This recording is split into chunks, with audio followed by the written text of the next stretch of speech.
नमस्कार विद्यार्थियों। हम मौर्य काल के बारे में पढ़ रहे थे और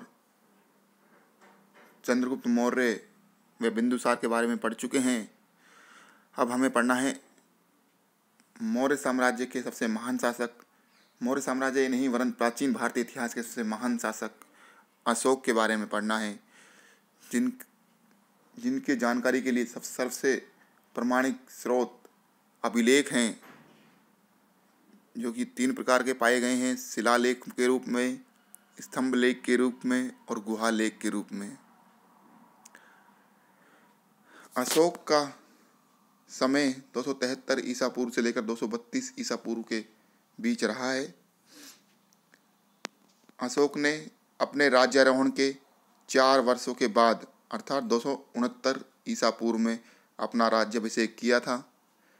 इसी आधार पर कुछ इतिहासकार उसके भाइयों के साथ उत्तराधिकार के संघर्ष का समर्थन करते हैं।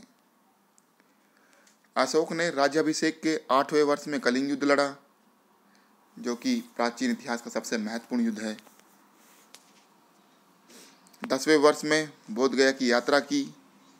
13वें वर्ष में धम्म महामहत्रों की नियुक्ति की, धम्म के प्रचार के लिए ये नियुक्ति की गई थी। और 20वें वर्ष में रूमिंदेई लुम्बिनी की यात्रा बुद्ध के जन्म स्थल के सम्मान में उसने यहाँ पर की थी, जहाँ पर कर की दर को कम करके 1/8 कर दिया था। हमें पता है कि बुद्ध का जन्म लुम्बिनी में हुआ था, तो इसलिए वहाँ पर उसके जन्म स्थान के सम्मान में अशोक ने कर की दर को कम कर दिया था, पूरा राजस्व कर की दर को। अशोक को बौद्ध धर्म में दीक्षित करने का श्रेय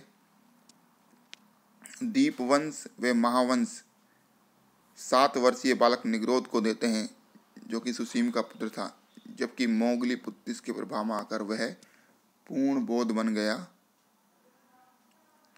उत्तरी भारत के ग्रंथों तथा ह्वेनसांग के अनुसार अशोक को उपगुप्त ने बौद्ध धर्म में दीक्षित किया था। तो ये तो था अशोक के प्रारंभिक जीवन की जानकारियों के बारे में। अब आते हैं हम अशोक के अभिलेखों के ऊपर।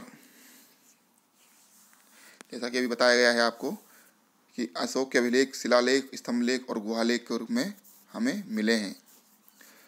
सर्वप्रथम 1750 ईस्वी में टिफेंतलर ने अशोक के अभिलेखों की खोज की थी। 1837 ईस्वी में जेम्स प्रिंसेप ने इन अभिलेखों को सर्वप्रथम पढ़ा और ये कहा जा सकता है कि ब्राह्मी लिपि को पढ़ने वाला पहला विद्वान जेम्स प्रिंसेप ही था। लेकिन उसने श्रीलंका के राजा तिस्से से इसका समीकरण स्थापित किया था, न कि अशोक से। कौशाम्बी स्तंभलेख जहांगीर द्वारा इलाहाबाद लाया गया था। अकबर के समय में ये हुआ था, जिस पर रानी का लेख, समुद्र की प्रशस्ति तथा जहांगीर के राज्यादेश वर्णित हैं। अशोक के अधिकांश अभिलेख प्राकृत भाषा एवं ब्राह्मी लिपि में हैं। अशोक के अभिलेखों की लिपि ब्राह्मी, खरोष्टी, अरमाइक और यूनानी है। याद रखना 4 है। कुछ अभिलेख अपवाद स्वरूप हैं अशोक के, जैसे कि कांधार का सारेकुना अभिलेख द्विलिपीय एवं द्विभाषी है, जो ग्रीक व आरमाइक में है। मानसेरा तथा शाहबाजगढ़ अभिलेख खरोष्ट लिपि में है। लमगान अभिलेख खंडित अवस्था में है, जिस पर आरमाइक लिपि अंकित है। अर्थात अशोक के शिलालेखों पर ग्रीक, आरमाइक, खरोष्टी व ब्राह्मी लिपि अंकित है। तो कौन सी लिपि अंकित है? 4 लिपि अंकित हैं: ग्रीक, आरमाइक, खरोष्टी व ब्राह्मी। अशोक का टोपरा मेरठ स्तंभलेख फिरोज शाह तुगलक द्वारा दिल्ली लाया गया था, जिस पर 7 स्तंभ लेखों का वर्णन है। भाबरू अभिलेख, जो कि राजस्थान में है, बेराठ, जो कि वर्तमान में आज विराटनगर है, वह कनिंगम द्वारा दिल्ली लाया गया था, जिसमें अशोक बौद्ध त्रिरत्नों के प्रति सम्मान प्रकट करता है। अशोक के एक लघु स्तंभलेख में उसके पुत्र तीवर का उल्लेख मिलता है, जिसका साहित्यिक स्रोतों में कहीं उल्लेख नहीं मिलता है। रानी का अभिलेख कारुवाकी या चारुवाकी के नाम से जुड़ा हुआ है। ब्रह्मगिरी लघु शिलालेख में उसके लिखने वाले के नाम का उल्लेख एकमात्र लेखक के रूप में चापड़ का नाम मिलता है।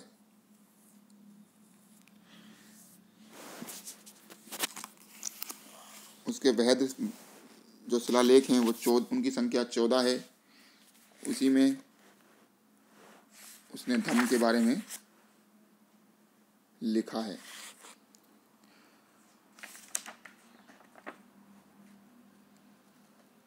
स्तंभ लेख इसके 3 श्रेणियों में है, जिसमें श्रृंखलाबद्ध स्तंभ लेखों की संख्या 7 है। स्मारक स्तंभ लेख हैं, विभेदक या संघभेदक स्तंभ लेख हैं।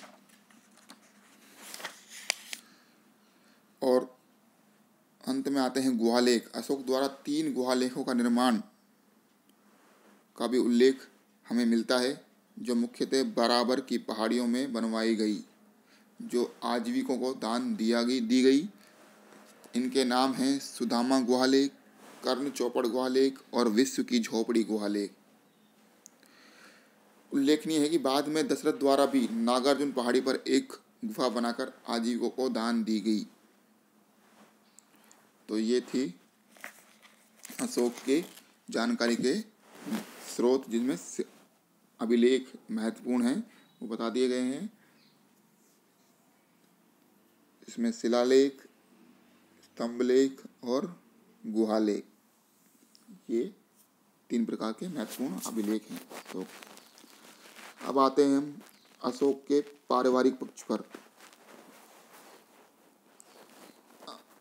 अशोक की रानियों के बारे में, इसमें ऐसंधी मित्रा उनकी मुख्य रानी थी।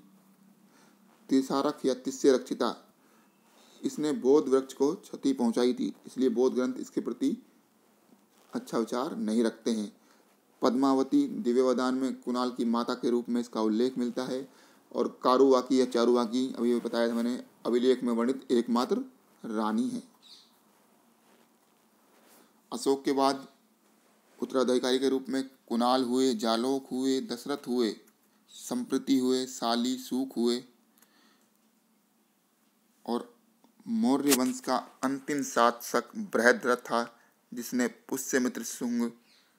पुष्यमित्र शुंग ने मारकर शुंग वंश की नींव रखी थी।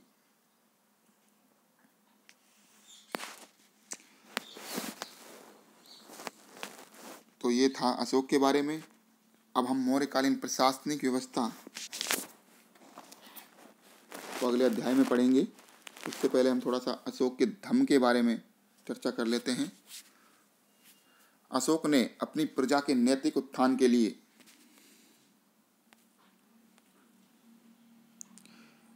जिन आचारों व नियमों की संहिता प्रस्तुत की, उसे अभिलेखों में धम्म कहा गया है।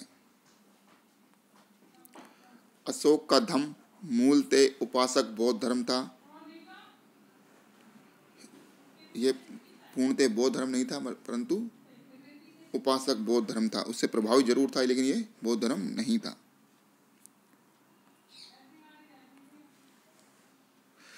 अशोक अपने दूसरे स्तंभलेख में ही स्वयं पूछता है कि धम्म क्या है, कियमचु धम्मे।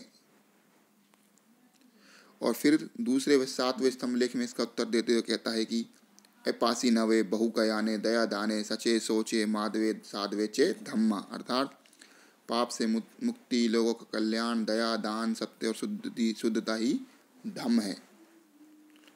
इन चीज़ों को व्यवहार में लाने के लिए प्राणियों को क्षति नहीं पहुंचानी चाहिए, माता पिता की सेवा करनी चाहिए, वृद्धों की सेवा, गुरुजनों का सम्मान, मित्रों, परिचितों, ब्राह्मणों व श्रमणों से अच्छा व्यवहार, दासों से अच्छा व्यवहार, कम खर्च, कम संचय आदि, ये सब अशोक ने आवश्यक बताए थे।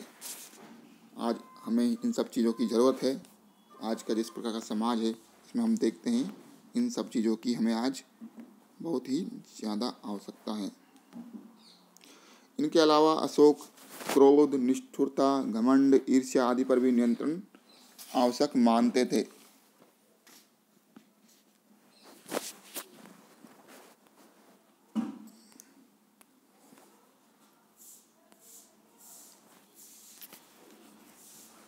इतिहासकार अशोक के धम्म के बारे में भिन्न भिन्न मत प्रस्तुत करते हैं। रोमिला थापन के अनुसार अशोक के धम्म का उद्देश्य देश की राजनीतिक एकता की प्राप्ति था, जबकि फ्लीट महोदय मानते हैं कि अशोक का धम्म वस्तुतः उसका राजधर्म था।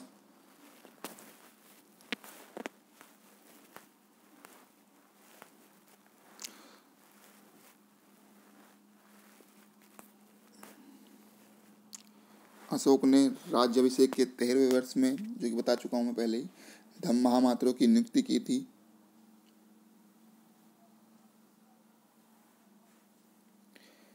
तो अशोक के धम्म का उद्देश्य जो था वो जन कल्याण था, ये हमें याद रखना चाहिए।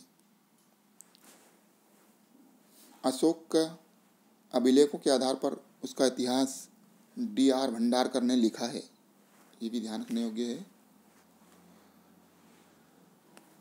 तो ये था हमारा अशोक के बारे में।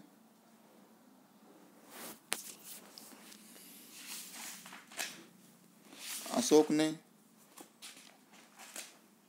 कलिंग युद्ध के पश्चात, जो कि उसने राज्याभिषेक के 8वें वर्ष में लड़ा था, अर्थात 261 ईसा पूर्व में लड़ा था,